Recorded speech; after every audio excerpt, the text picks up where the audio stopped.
இன்றைக்கி நம்ம தென்பண்ணை ஆற்றங்கரை ஓரத்தில் இப்போதைக்கு இந்த பகுதியில் இல்லாத ஈச்ச மர விதைகளையும் அழிஞ்சில் மர விதைகளையும் அதுக்கப்புறம் கச்சக்கா கொட்டைன்னு சொல்லக்கூடிய ஒரு முள் கொடி வகை, இது மூலிகைத்தன்மை நிறைஞ்ச ஒரு முள்கொடி தான்.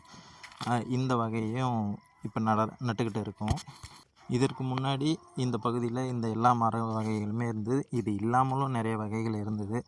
பல பறவைகளும் பல வகையான உயிரினங்களும் இந்த பகுதியில் சாதாரணமாக நம்ம பார்க்க முடியும், காலை நேரங்களையும் மாலை நேரங்களையும். ஆனால் இப்போது ரொம்ப பார்க்குறது ரொம்ப அரிதான ஒரு விஷயமாக மாறிடுச்சு.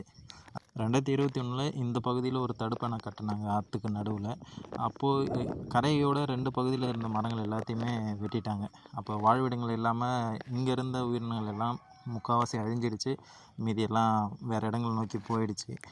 இப்போ திரும்ப நம்ம இந்த மரங்கள் நடுறதுனாலையும், அந்த வருடமே நாங்கள் லட்சக்கணக்கான விதைகள் இந்த பகுதிகளில் நட்டோம் 2 கரைகள்லையும். அப்போ வந்த வெள்ளத்தில் ஒரு பகுதி கரைகளில் இருந்த விதைகள் எல்லாம் அடிச்சுக்கிட்டு போயிடுச்சு. இன்னொரு பகுதி கரையில் நல்லாவே வளர்ந்துருக்கு. அது நீங்கள் பார்க்கலாம். இப்போ இதில் இருக்கிறது தான்.